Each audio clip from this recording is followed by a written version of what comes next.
Welcome, bienvenue, willkommen y bienvenidos a la tercera temporada de Párate y Destacate. Yo soy tu anfitriona, Nikki Green. Welcome back to Season 3 of Stand Up and Stand Out.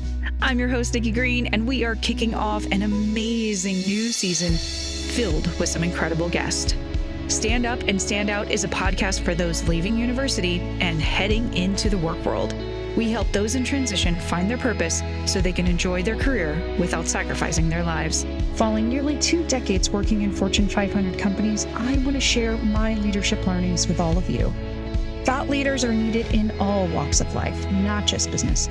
And we're in a critical time to pivot ourselves and the community around us to build a better future together.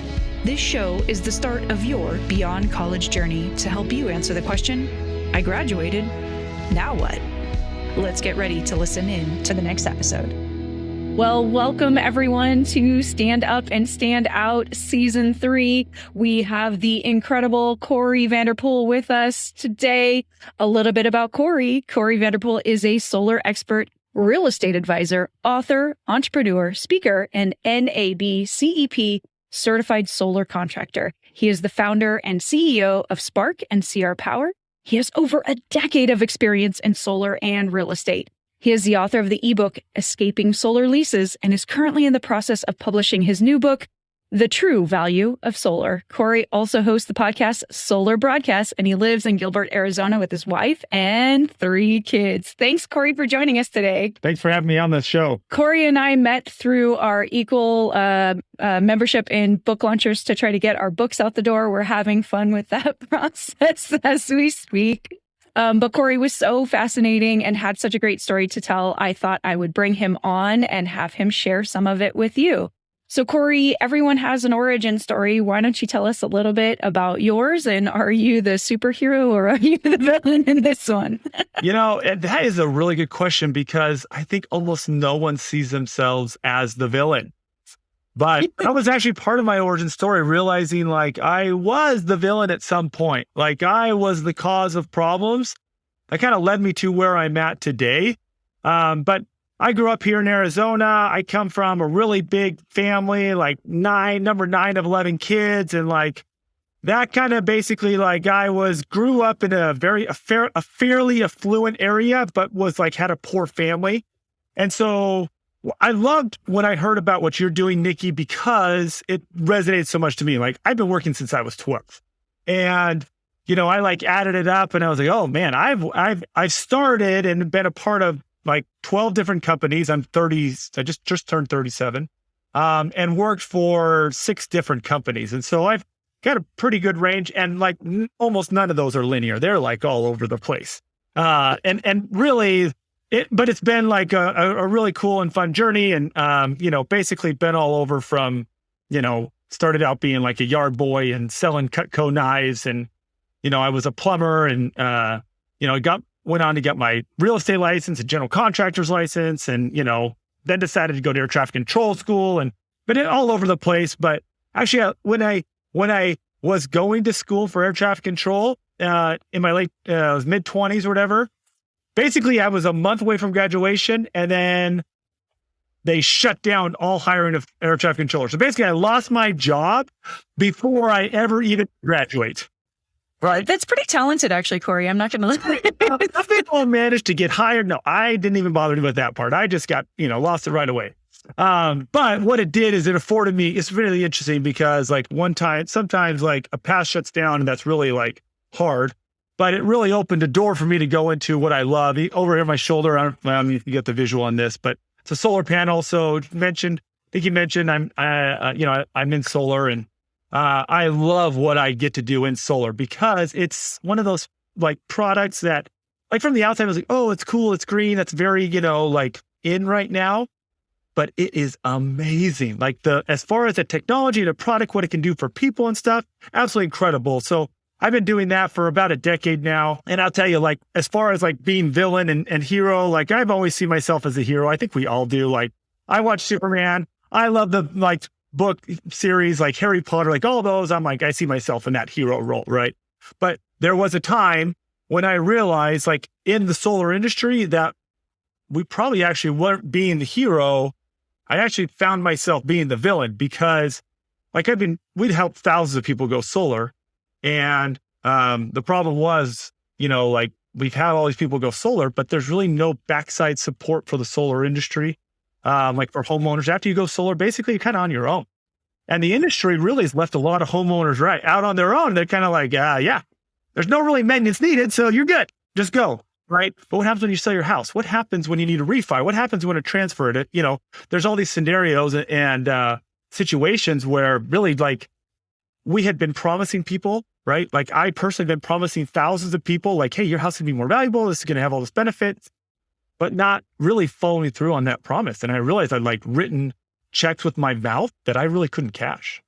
And so like that realization, like made me realize like, oh, this is not like the real estate agent's fault that are like telling people not to go solar because of those challenges. This is my fault.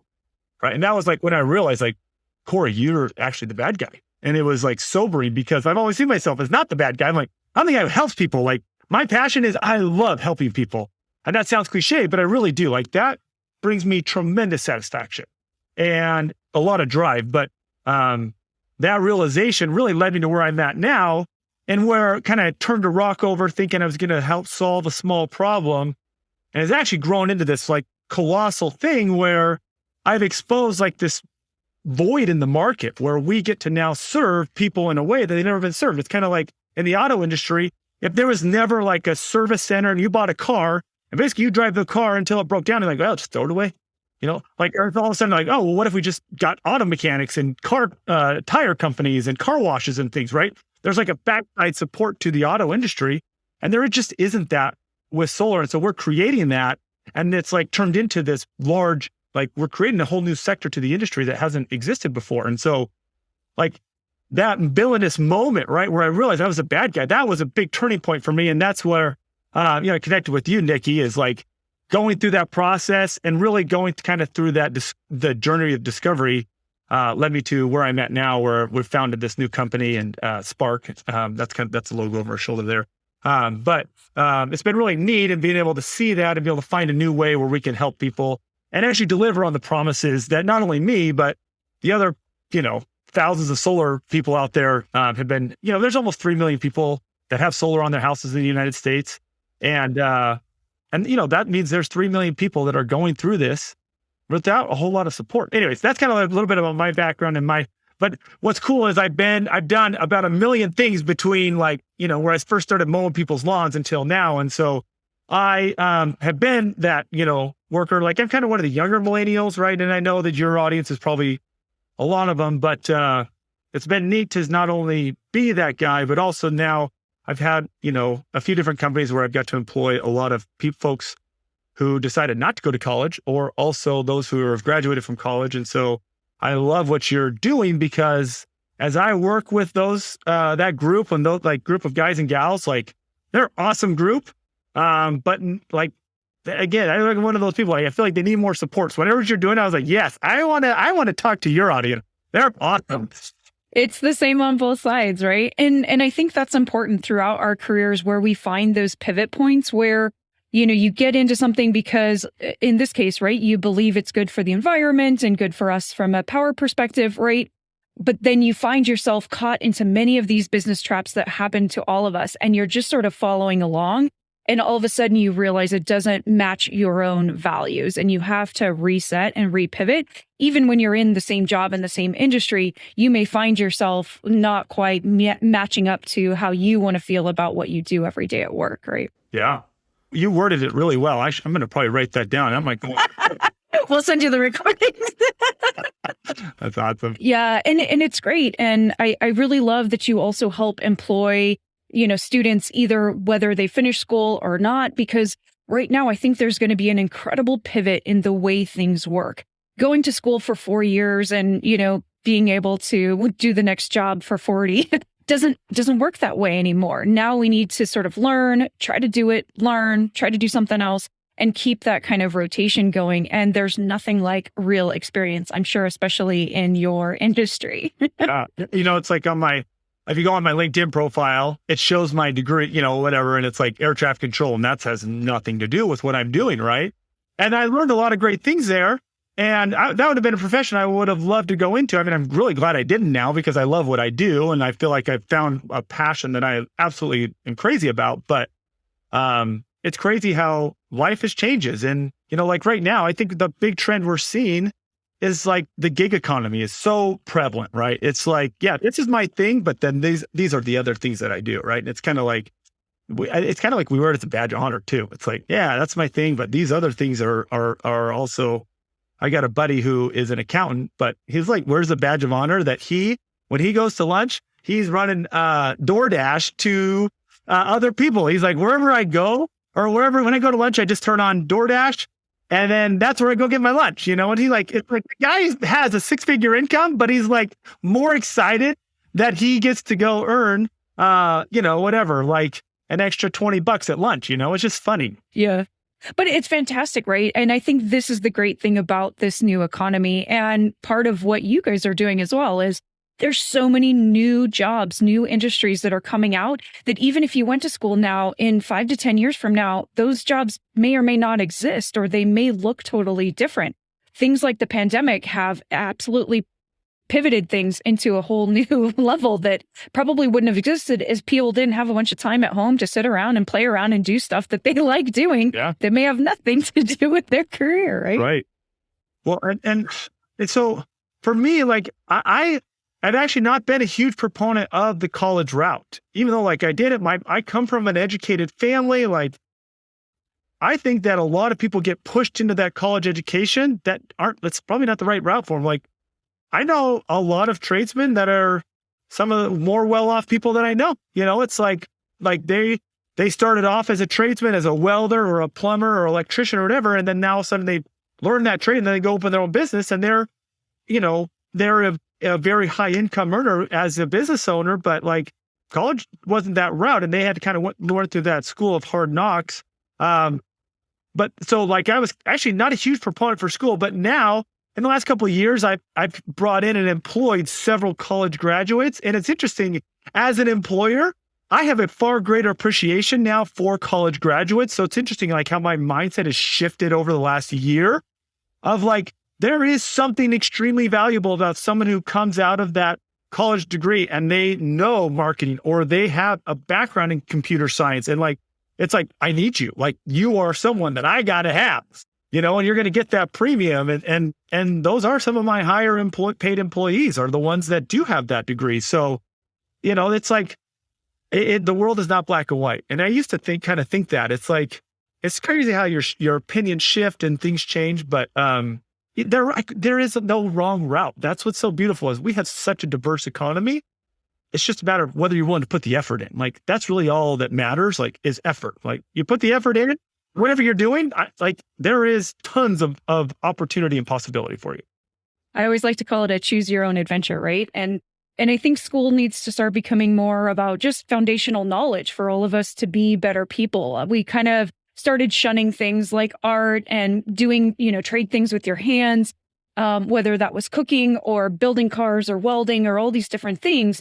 And these are coming back to be actually really critical skills because the knowledge economy is still based in the real world. Things still have to actually work. Your solar panels have to actually get the sun. Yeah. And we have to actually figure out how to repair them and keep that whole life cycle going. So it's going to be interesting to continue seeing this evolve. Well, it's interesting too, is like specialization has become like a really like big thing. And I'm reading this book called Range right now. It's really cool because it talks about like not like having a specialty is great, but there's obviously your big corporations. You walk into it, you're going to be a middle level manager, or you're going to be an accountant, whatever. But there are a lot of business owners like me that are small business owners, right? That employ less than 50 people, right? And like, there's something very valuable about someone that can come in and wear multiple hats, right? Someone that can help me with hiring, but also is good at social media, right? It's like, that is someone I'm like, yes, you got 2 skills. Check, check. I got 2 for 1, right? It's like, that is valuable. I love to see that. So like going into an interview and like not just talking about what you're primarily there, but also expressing those kind of like other interest skills. Like as a small business owner, that's what I'm looking for is multifaceted individuals that can like come in with a specialty, but also can contribute in other ways. And help them get experience. I think that's what I loved. And that's how I did it when I was younger too. I started working at a coffee shop, but the coffee shop had an office. And at the office, they trained managers and they did bookkeeping and, all sorts of little tasks. But it built on my knowledge from going to business school to help me really get grounded in what does it really take to get a business to work, to do marketing. And just raise your hand, like, especially if you're working for smaller companies. And that's why I loved connecting with you is so many people are like, oh, let me just go on LinkedIn and jump in the pool of 100, 200, people that have applied for these same 5 jobs. There's so many other jobs out there. And I want to continue building this network for students to be able to come. We can help screen them and get them ready and push them out the door to something fun and exciting, like with your company. It's true. Like right now, I'll tell you, like there's about probably 6 different positions that I am like ready to hire for. We haven't posted jobs for that. But I almost guarantee you could approach almost any small business across the United States and say, hey, this is my skill set. This is my resume. I like your organization for this reason. Do you have need for someone like me or know of that? Man, if somebody sent me that, that would be huge. I'd be like, yes, I want you, or no, because a lot of my friends are business owners. That's who I like to associate with, right? And so I'm going to be like, I don't have a need for you, but my good friend does, and it's like that, like networking and putting yourself out there. It can feel weird sometimes, but man, that's really helpful for a business owner. That's like, yeah, we need this. And we know that we're going to be forecasting for that. So we would love to bring on, we need another programmer and we need, someone else in account, where it's like, we know we're going to need that. We haven't posted it yet, but someone came to us, I'd be like, yeah, get them in here. Let's talk to them. And they're automatically top of the list. So even though we haven't posted it, we're probably still looking. And I think a lot of businesses right now, like most business owners that I talk to right now, feel like there is a void, right, of good staff. Like we need good people right now. Like if you are employable, you're the one in control right now. Seriously, like there is a lot of control for a good quality person who wants to jump in and really contribute. Yeah, and really raise your hand. That's it, right? Like we're really changing the scope to the employee has the benefit. And maybe you're still in school and maybe you just want to try something, but you're trying to get some experience in a company and you don't see an internship listed or, a part-time job. Just ask, like start to put yourself out there. And like you said, Cory, we all have great networks. We've been doing this for some time now, and we're happy to also share great candidates with other employers. So you never know where that path is going to lead, just like from flights, Traffic control, yeah. Traffic control, over to solar, you never know. And these things kind of build upon each other. So what makes you stand up and stand out to be unique from other people? Because this is always what people are looking for as well. How do I differentiate myself, to get noticed for these jobs? Yeah, it sounds, again, very cliche because this is one of those catchphrase things, but being authentically like you, the most valuable thing in any organization is the people. I mean, that's what we spend the most money on as employers. And so like when you come forward as your authentic self, it is tremendously valuable. And to me, like that's where the more I'm myself, it seems like the more valuable I become. Like when I just don't like try to hide behind this facade, that's kind of like what I think everyone wants to hear. It's like if I just it's like this shirt, it's like, I like this shirt. And so I just wear that instead of wearing, your normal white shirt and tie, you might think, but it's like, I don't care. Like, I'm just going to wear whatever I want. Like, not to say you're going to show up in basketball shorts to your job for accounting. But what I'm saying though, is like, the more authentically you show up, it really helps. And that's to me, like that's really helped me, stand up is like not being afraid to let me shine through. And so I really found that personally when I shifted over from working to make money with my hands as a laborer, in the construction industry, to learning that I could make money with my mind and my mouth in sales.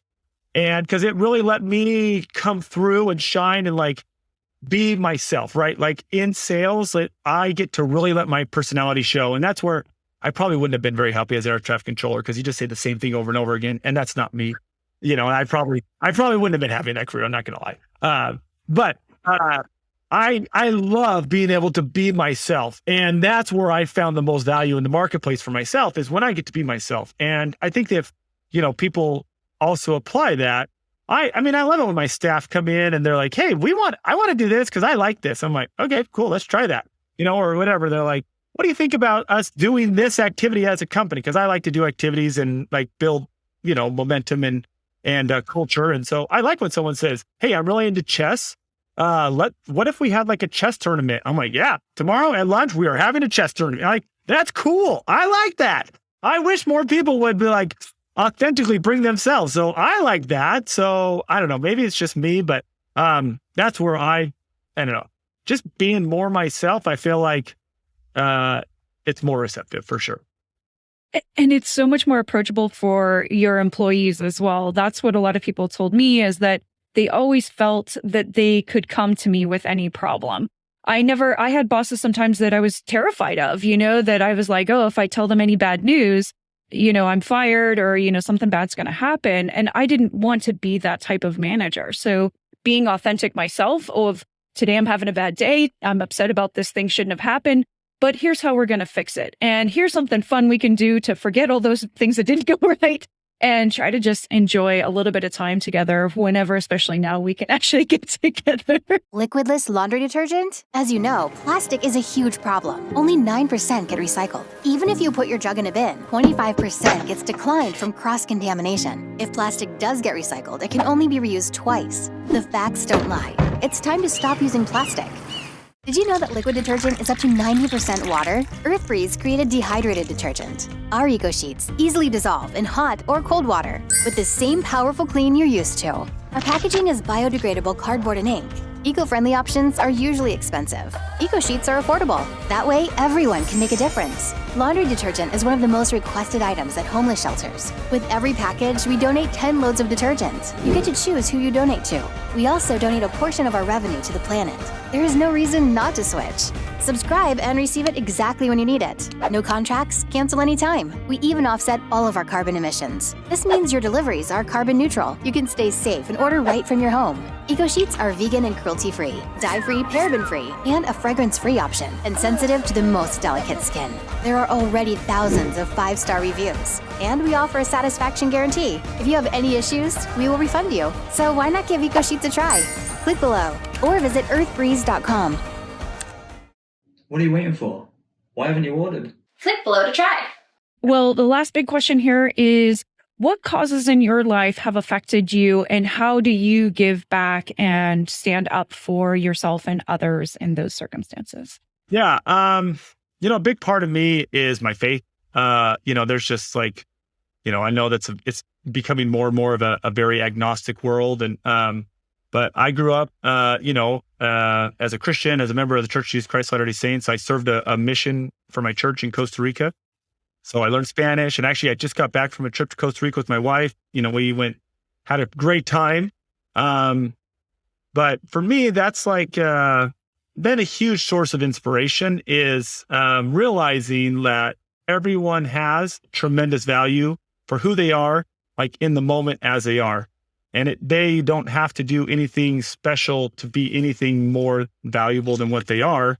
And I think that really, comes from, the background in which I was brought up and the faith that I developed and who that I am. And so, like I said, I really don't want to get too preachy about that. But really, like, if I was to say anything different, it really wouldn't be authentic. And that's giving me, like I said, a really strong sense of being to be able to go. Because when I say go on a mission, what that meant was for 2 years, first off, in high school, I worked and saved up $10,000, and then I paid my way to go. And for 2 years, we dedicated that. And so time where we literally only spent time teaching people, serving people, helping people learn English. And it was a time where Cory didn't matter, right? And actually for that time, you actually take on a title rather than your first name to kind of remove you from the equation. And that was something where I really, like I said, found a purpose in that, I'm not the most important person, right? And the most important people are the people around me that I can serve and help and love. And that's something that, is universal. I think a lot of people realize that and think that that's not something that's unique to me or my faith, but that helped me cement that belief and that strong core value. So, dedicating myself to that, I have got to serve since, as in the Boy Scouts and be able to give time for that, and just look for opportunities to serve and give. I love doing that. Like I said, to me, helping other people is one of those things I get tremendous joy. I mean, if I look back in my whole time in my life, those 2 years were some of the happiest, not because I was in some paradise, which I was, but like, I was like out there sweating. It's hot, but it was so joyful because it wasn't about making Cory's life better. It was about helping other people. And so, brought a tremendous sense of accomplishment that, it's so hard to find otherwise, because so much of our life is about building for ourselves, and it's all about self-gain, and that's fine. Like, you got to make your life as good as possible. I'm all for that. But, finding time since though, to look for opportunities to serve and give of yourself, has been something that I try and do through, community service. And we try and incorporate that into the company with doing quarterly activities where we're just going out of the community and helping without it trying to be beneficial to the company and things like that. Like, I love doing stuff like that. It gives me tremendous joy. I love it. That's fantastic. And I think, like you said, no matter what faith people are, I think a lot of people, again, because we've had this quiet time to reflect, we're thinking again about those communities that are important in our lives. And no matter what faith it is, it's an important thing to give you balance and give you some perspective, and people that can also help you on your career journey, your business journey. There's wonderful people there where if you're giving to the church and giving through that community, you never know how that's going to come back to you as well in ways you don't expect. But in kindness, comes more kindness, which I always love. Yeah, I think you're absolutely right there. Awesome. Well, time flies when we're having fun, as always, Cory. I've loved having you on the show. I know there's lots more exciting stuff coming for you this year, so we can always have you back. Why don't you tell everybody where they can find you, and we'll add the details in our show notes as well. Cool. Yeah. Probably the easiest way to connect with me is if you want to message me or connect with me on LinkedIn. Really easy to find me. You just search Cory Vanderpool, Cory Vanderpool. It's really simple. That's a great place. Otherwise, if you want to learn more about the company and what we're doing, if you're looking for, job opportunities, we're hiring a lot of people. And as we grow, we're looking for both, remote and local people if you're in the Phoenix area. But we have, like I said, lots of opportunity there. Our website is sparkgreenhomes.com.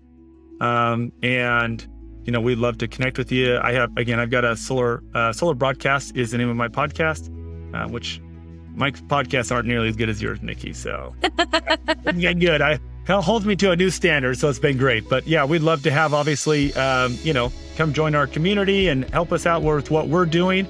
Also on, all the other social media, Facebook, Instagram, you can connect with us, and contribute there, and come talk to us about solar and how we can make the world a greener, better place. That'd be great. Awesome. That's fantastic, Cory.